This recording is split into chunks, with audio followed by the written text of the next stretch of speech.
जय हिंद दोस्तों, कैसे हैं आप सभी। स्वागत है आप सभी का आपके अपने यूट्यूब चैनल JRF शाला पर।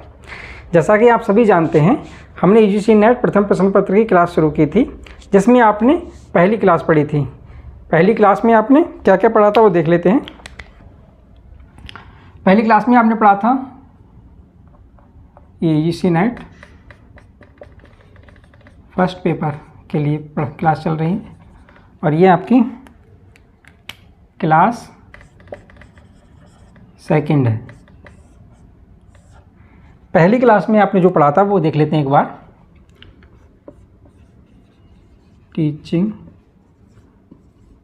एप्टीट्यूड हमने शुरू किया था।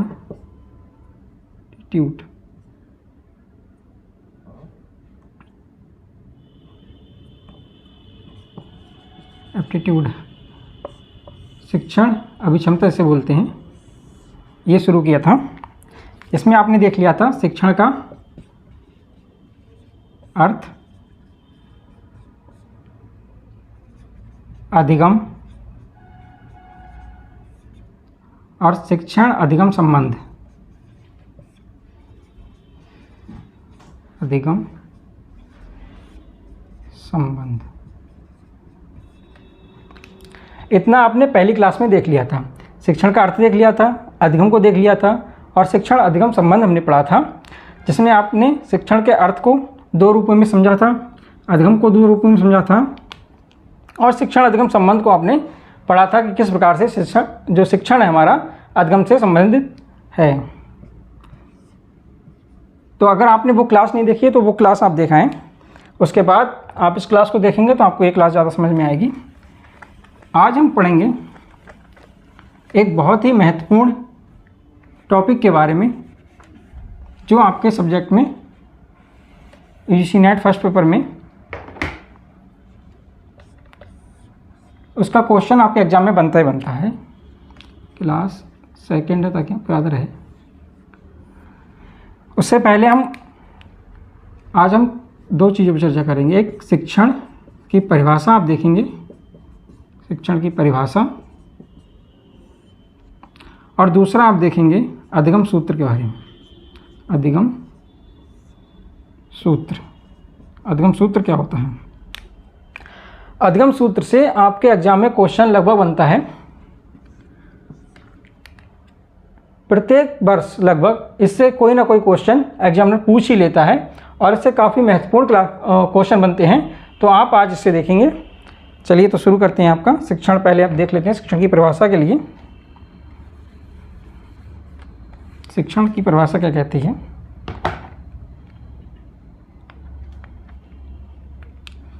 शिक्षण आप यहाँ डाल लेंगे, शिक्षण की परिभाषा।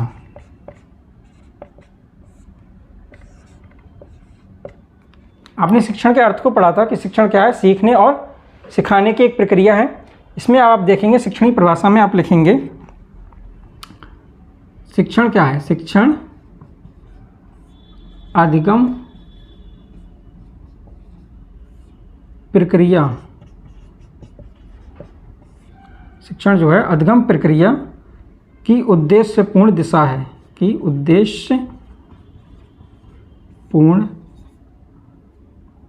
उद्देश्यपूर्ण दिशा है। शिक्षण क्या है? शिक्षण जो है अधिगम प्रक्रिया। अधिगम प्रक्रिया को बोलते हैं इंग्लिश में, इसको लिखेंगे लर्निंग प्रोसेस। तो शिक्षण क्या है? अधिगम प्रक्रिया की उद्देश्यपूर्ण दिशा है। इसका अर्थ क्या हुआ? अधिगम प्रक्रिया मतलब सीखने की जो प्रक्रिया है, सीखने की प्रक्रिया। पिछली क्लास में आपने पढ़ा भी था कि जो अधिगम है वो क्या है? सीखने की प्रक्रिया है, और शिक्षण क्या है? सिखाने की एक प्रक्रिया है मुख्य रूप में। तो ये शिक्षण जो क्या कहता है? शिक्षण है अधिगम प्रक्रिया की उद्देश्यपूर्ण दिशा है, यानी कि शिक्षण जो है सीखने की प्रक्रिया क्या है? उद्देश्यपूर्ण दिशा है। उद्देश्यपूर्ण मतलब शिक्षण का एक उद्देश्य के रूप में हम शिक्षण प्रक्रिया को शिक्षण को उद्देश्य के रूप में देखते हैं। उद्देश्य यानी कि जब शिक्षण की प्रक्रिया होगी तो उसका कोई उद्देश्य होगा, तो वो क्या है, सीखने का उद्देश्य जो होगा, सीखने की प्रक्रिया का जो उद्देश्य होगा, सीखने की प्रक्रिया का जो उद्देश्य होगा वो क्या है, शिक्षण है। तो एक पॉइंट आपने देखा। दूसरा पॉइंट आप नोट करेंगे,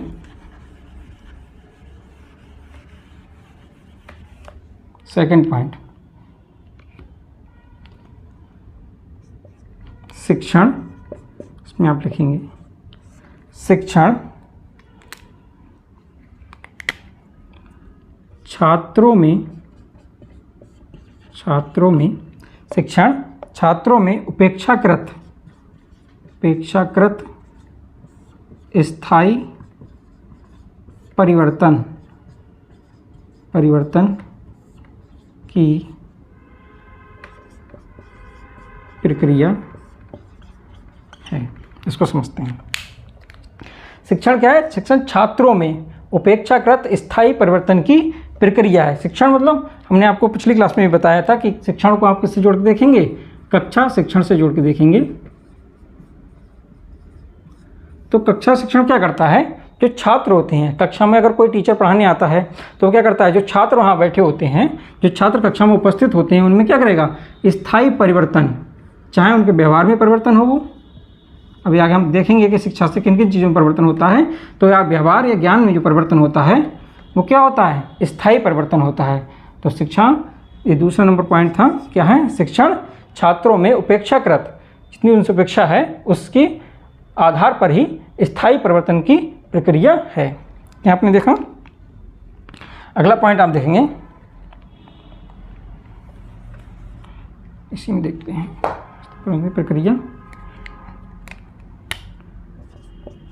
प्रक्रिया है।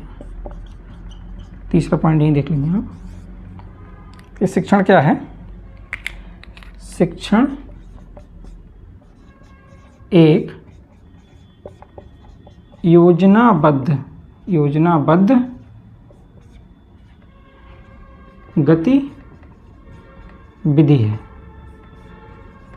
गतिविधि है।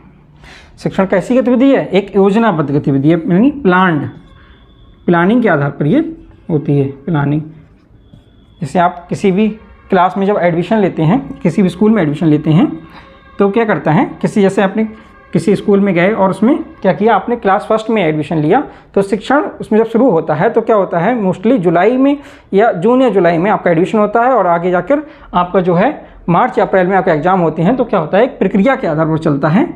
कैसे कि जैसे आपका पहले पाठ्यक्रम पढ़ाना शुरू होता है, फिर आपके हाफरली एग्ज़ाम होते हैं, फिर आपके क्या होता है, ईयरली एग्ज़ाम होते हैं। तो एक योजना के तौर पर ये विधि चलती है, यानी कि शिक्षण की जो विधि है वो क्या है, शिक्षण प्रक्रिया क्या है, एक योजनाबद्ध गतिविधि होती है। अगले आप इसमें देखेंगे,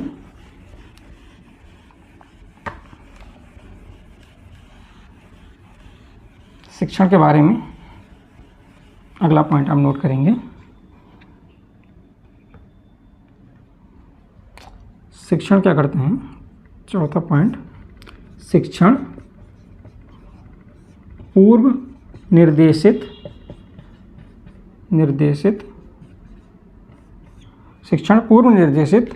उद्देश्यों को प्राप्त करने की प्रक्रिया है। निर्देशित, या इसे बोल सकते हैं निर्धारित भी हो सकते हैं। ये निर्धारित, पूर्व निर्देशित मतलब जो पाठ्यक्रम के आधार पर हो। शिक्षण की प्रक्रिया क्या चलती है, पाठ्यक्रम के आधार पर चलती है। अगर आप फर्स्ट क्लास में हैं, क्लास फर्स्ट में हैं, तो वो क्लास फर्स्ट के पाठ्यक्रम जो होगा उसके आधार पर चलेगी। क्लास सेकंड में है तो क्लास सेकंड के आधार पर चलेगी। इससे क्या होता है, पूर्व में जो निर्धारित होता है पाठ्यक्रम, उसके आधार पर ही शिक्षण की प्रक्रिया उन उद्देश्यों को प्राप्त करने की एक प्रक्रिया होती है। ठीक है। दूसरा, आप इसमें एक और इम्पॉर्टेंट पॉइंट है, इसको भी नोट कर लेंगे, फिर हम देखेंगे शिक्षणागम सूत्र को। इसमें शिक्षण छात्रों शिक्षण छात्रों द्वारा वांछित ज्ञान शिक्षण द्वारा वांछित ज्ञान और कौशल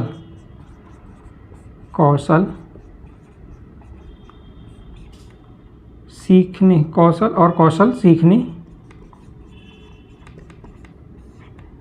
एवं अधिग्रहण करने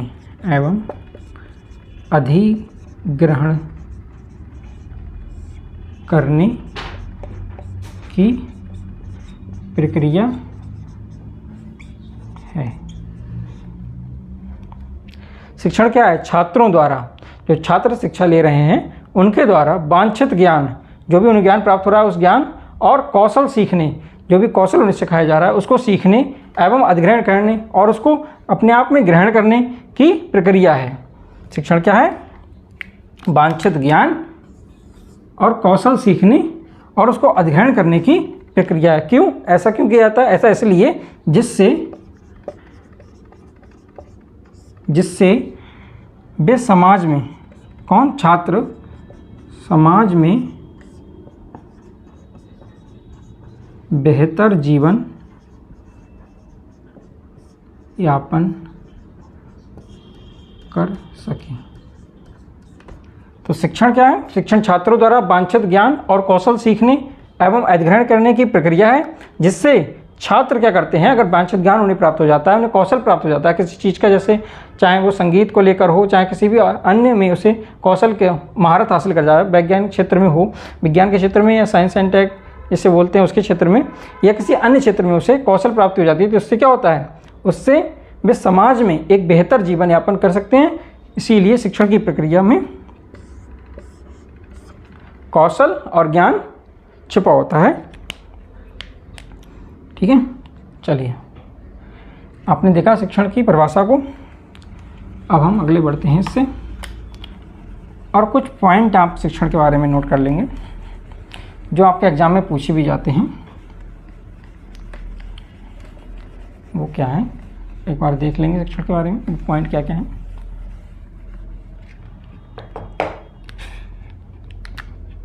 शिक्षण, इसके बारे में कुछ पॉइंट हैं। देखिए, पहला पॉइंट, शिक्षण एक व्यावसायिक प्रक्रिया है।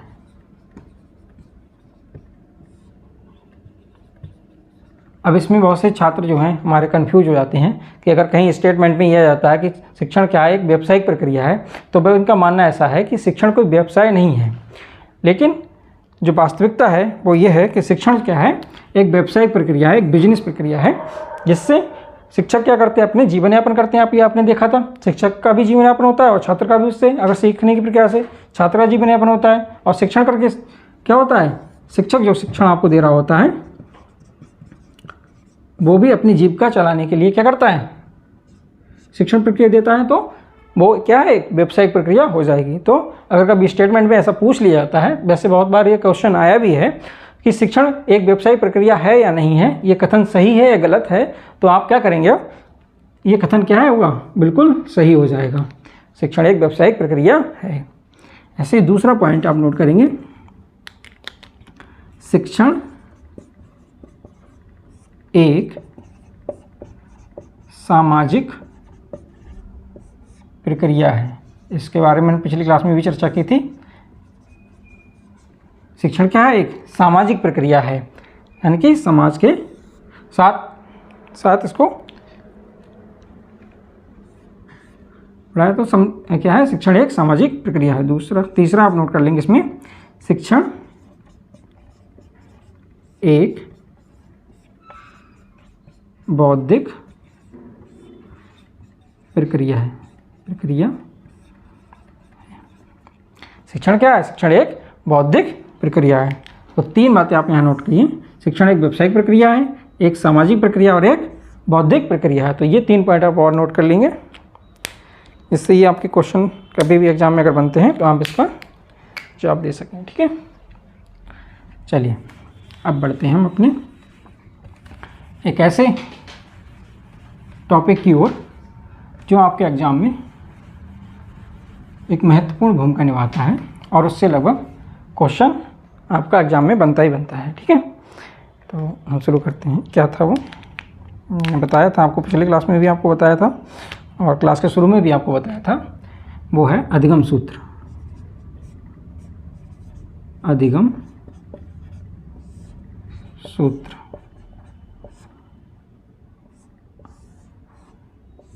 ये सूत्र क्या है और ये क्या बताता है? अधिगम सूत्र क्या बताता है? अधिगम सूत्र बताता है कि शिक्षण के द्वारा आपको जो अधिगम प्राप्त होगा, जब आप शिक्षण की प्रक्रिया चल रही होगी क्लास में, तो आपको जो अधिगम प्राप्त होगा, यानी कि शिक्षण की अगर प्रक्रिया को चल रही है, शिक्षण की प्रक्रिया चल रही है कक्षा में, और उससे जो छात्र अधिगम प्राप्त करते हैं, अधिगम मतलब जो सीखते हैं, तो उसके द्वारा शिक्षण, अभी मैंने बताया शिक्षण क्या है, सामाजिक प्रक्रिया है। तो सामाजिक प्रक्रिया किस प्रकार से, उसको आप एक बार यहाँ समझेंगे भी कि शिक्षण शिक्षण जब कक्षा में चलता है तो उससे कुछ अधिगम होता है छात्रों को, यानी वो कुछ सीखते हैं, तो उससे क्या होता है, जब सीखते हैं तो क्या होता है, उनमें कुछ परिवर्तन आते हैं छात्रों में। आपने देखा था परिभाषा में भी आपने कि छात्रों में ये कुछ परिवर्तन होते हैं शिक्षण के द्वारा, वांछित परिवर्तन जो स्थायी होते हैं। तो छात्रों में परिवर्तन होते हैं। तो ये किस प्रकार के परिवर्तन होते हैं, इसे बताने के लिए ही आपका शिक्षण सूत्र बनाया गया है और इससे क्वेश्चन भी आते हैं। तो शिक्षण सूत्र को आप देख लेंगे एक बार। अगर हम अधिगम को लर्निंग कहें तो L = KB², ये आपका अधिगम सूत्र है। इससे डायरेक्ट क्वेश्चन पूछ लिए जाते हैं। L = KB² अधिगम सूत्र पूछ लिया गया है कई बार, लेकिन अभी हाल के वर्षों में क्या होता है कि इससे क्वेश्चन जो है थोड़ा डीप पूछता है। तो वो किस प्रकार से पूछता है वो देखेंगे। अभी आप इसको नोट कर लेंगे कि L = KB² और इसमें L क्या है, लर्निंग। इसे बोलते हैं अधिगम या शिक्षण अधिगम भी इसे कह सकते हैं, शिक्षण अधिगम, क्योंकि शिक्षण और अधिगम की प्रक्रिया साथ साथ चलती है। तो शिक्षण अधिगम। और के क्या है, यहाँ देख लेंगे क्या चीज़ है। के है, एक बी है और एक बी और है। ठीक है, तो इसको देख लेंगे। के क्या है, नॉलेज, KNOW, नॉलेज। तो क्या है ये, ज्ञान। के किसको रिप्रेजेंट कर रहा है, के रिप्रेजेंट कर रहा है ज्ञान को। दूसरा बी किसे रिप्रेजेंट करता है, बी आपका रिप्रेजेंट कर रहा है, पहले ये होगा बिलीव को, सॉरी बिलीव नहीं होगा इसमें, पहले आपका इसमें होगा बिहेवियर,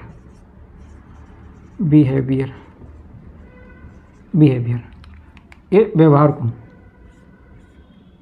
व्यवहार ये आपका क्रम के आधार पर भी है। ठीक है, आप इसे नोट कर लेंगे। क्रम अगर इसका रहता है तो यही रहेगा, क्रम पूछ लेता है कभी कभी। ठीक है, कि पहले क्या, दूसरा क्या और तीसरा क्या। तो ऐसे पहला ज्ञान, दूसरा बिहेवियर और तीसरा बिलीव,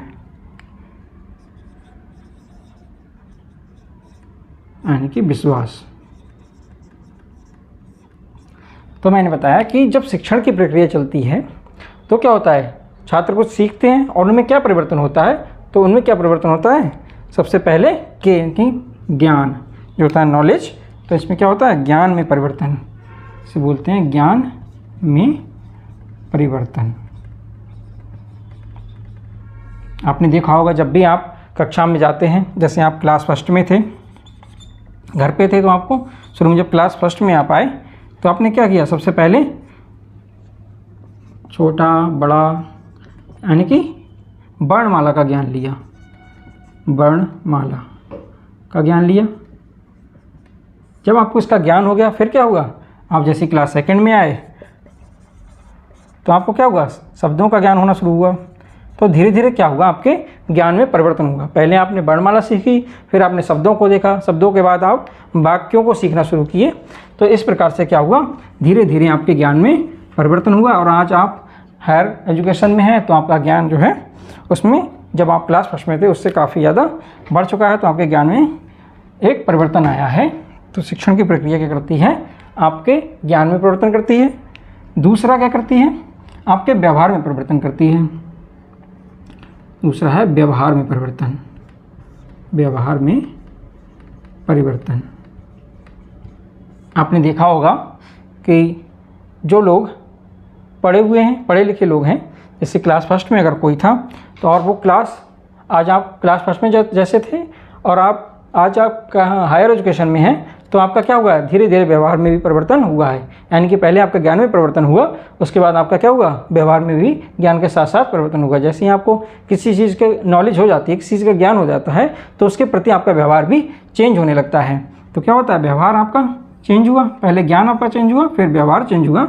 और तीसरा क्या होता है, इससे आपके विश्वास में परिवर्तन, विश्वास में परिवर्तन होता है। जब आपको किसी चीज़ का ज्ञान नहीं था तो आपको क्या हुआ, उस चीज़ पर विश्वास भी नहीं था, क्योंकि जब हमें किसी चीज़ का ज्ञान नहीं होता, किसी चीज़ का बोध नहीं होता हमें, तो हम क्या करते हैं, उन बातों पर विश्वास कम करते हैं या बिल्कुल नहीं करते हैं या फिर बहुत कम करते हैं। लेकिन जब हमें उस बात का ज्ञान हो जाता है और उस ज्ञान के आधार पर जब हमारे व्यवहार में परिवर्तन हो जाता है तो अंतिम स्टेज जो होती है इसकी, उसमें क्या होता है, हमें उस चीज़ पर विश्वास हो जाता है, विश्वास हो जाता है। तो धीरे धीरे ही जब उस चीज़ का ज्ञान होने लगता है तो क्या होता है, उस पर हमें विश्वास हो जाता है। तो ज्ञान के आधार पर ही विश्वास होता है। तो अगर इसका क्रम पूछें तो क्रम इसका किस प्रकार चलेगा, पूछ लेता है कि अधिगम सूत्र का क्रम क्या है, या फिर ये कभी कोई पूछ लेगा कि सीखने की जो प्रक्रिया होती है उससे किन किन चीज़ों में परिवर्तन होता है, तो आप बताएंगे ज्ञान में परिवर्तन होता है, व्यवहार में होता है और विश्वास में होता है। ये क्वेश्चन आपका बन जाता है। या इससे पूछ लेगा कि इसका क्रम बताइए कि किस क्रम में परिवर्तन होता है। तो अगर क्रम पूछ लेता है आपसे तो आप इसमें नोट कर लेंगे, पहले ज्ञान में परिवर्तन होता है, पहले ज्ञान में, फिर उसके बाद आपका व्यवहार में, और फिर उसके बाद आपके विश्वास में परिवर्तन होता है। तो आप एक क्रम भी नोट कर लेंगे, ज्ञान, व्यवहार और विश्वास में परिवर्तन होता है। यहाँ से आपको क्वेश्चन देखने को मिलेंगे। तो आज आपने समझा कि शिक्षण की परिभाषा क्या है, और अब एक अच्छे टॉपिक के बारे में आपने भी पढ़ा जो अधिगम सूत्र का जो क्या करता है, जिसमें आपने 3 चीज़ों को पढ़ा, ज्ञान, व्यवहार और विश्वास के परिवर्तन को आपने देखा। अगली क्लास में हम आपको जो पढ़ाएंगे वो होगा शिक्षण संबंधी अवधारणाओं के बारे में। आपने देखा होगा कि अवधारणाओं से जो हैं, मैं थोड़ा साफ कर दूँ उसको, अवधारणाएं जो शिक्षण संबंधी अवधारणा है, इनसे बहुत सारे क्वेश्चन बन रहे हैं। पहले इनसे क्वेश्चन बहुत कम आया करते थे, पहले डायरेक्ट क्वेश्चन आता था, लेकिन अब डायरेक्ट क्वेश्चन ना आकर अवधारणाओं से पूछ ले रहा है कि अवधारणा किस प्रकार की अवधारणा है, किसने दी अवधारणा, तो इस बारे में वो पूछ ले रहा है। तो हम क्या करेंगे, अगली क्लास में आपकी अवधारणाएँ पढ़ाएंगे। हम आपकी क्रम से क्लासेस पढ़ा रहे हैं। ये क्लास नंबर 3 होगी आपकी। अब आज जो चल रही क्लास 2 है, ये क्लास 3 होगी। धीरे धीरे करके आपका जो टीचिंग को समाप्ति और जब बढ़ेंगे तो हम आपको इसमें ऑनलाइन ऑफलाइन टीचिंग जो होगी उसको भी इसी में पढ़ा देंगे आपको। जो ICT का एक भाग भी होता है सर, लेकिन उसको उसमें ना पढ़ाकर आपको ऑनलाइन ऑफलाइन टीचिंग को इसी में पढ़ेंगे, ठीक है। तो आप क्लास 3 कल अगली वीडियो में जो है क्लास 3 आपको पढ़ाई जाएगी शिक्षण संबंधी अवधारणाओं के बारे में जो होगी। और एक बात आप और नोट कर लीजिए, जो टीचिंग की क्लास है आपकी, जो आपकी क्लास फर्स्ट पेपर की जो क्लास चल रही हैं, इसको मैं थोड़ा सा रब कर देता हूँ। कुछ बार चीज़ों के बारे में जानकारी होनी चाहिए। कुछ लोगों ने क्वेश्चन पूछे इस बारे में, तो मैं एक बार बता देता हूँ। जो आपकी फर्स्ट पेपर की क्लास है, जिसमें आपकी टीचिंग की क्लास चल रही है, टीचिंग चल रही है फर्स्ट पेपर में, उसके आप एक वीक में, जो एक वीक होगा उसमें 3 से 4 क्लासें रहेंगी, जो मंडे टू सैटरडे होंगी अब, मंडे टू फ्राइडे तक 4 क्लासें आपको मिलेंगी, 3 से 4 क्लासें आपकी मिलेंगी। साथ में आपका जो सब्जेक्ट चल रहा है सेकंड पेपर का, सेकंड पेपर में आपके 2 सब्जेक्ट चल रहे हैं। एक चल रहा है डिफेंस का, डिफेंस स्टडीज़, और एक आपका ज्योग्राफी का। डिफेंस स्टडीज़ की जो क्लासें हैं 3 से 4 क्लासें इसकी भी आपकी वीकली रहेंगी, और ज्योग्राफी की 4 से 5 क्लासें आपकी वीकली रहेंगी, ताकि आपका टाइम से जो है सिलेबस निपट जाए। और जो क्लासें आपकी 3 से 4 ये रहेंगी, 4 से 5 ये रहेंगी, ठीक है। बाकी आपका जो क्वेश्चन प्रैक्टिस है, क्वेश्चन प्रैक्टिस जो आपकी चल रही है वो आपने देखा टेलीग्राम पे चल रही है। टेलीग्राम चैनल जो है हमारा, उसका लिंक भी आपके डिस्क्रिप्शन में दे रखा है, तो वहाँ से आप हमारा टेलीग्राम चैनल जो है जरब साला का, उसे ज्वाइन कर लीजिए। और शॉर्ट्स वीडियो में भी, शॉर्ट्स में भी क्वेश्चन आते हैं, तो आप उनको भी अटेम्प्ट करते रहिए। और साथ ही साथ आप लाइक कीजिएगा हमारे चैनल को अगर आपको पसंद आ रही है वीडियो तो, और अगर आप हमारे चैनल पर नए हैं तो सब्सक्राइब कीजिएगा, शेयर कीजिएगा अपने दोस्तों के साथ में। आज की वीडियो में इतना ही, मिलते हैं अगली क्लास में, तब तक के लिए जय हिंद।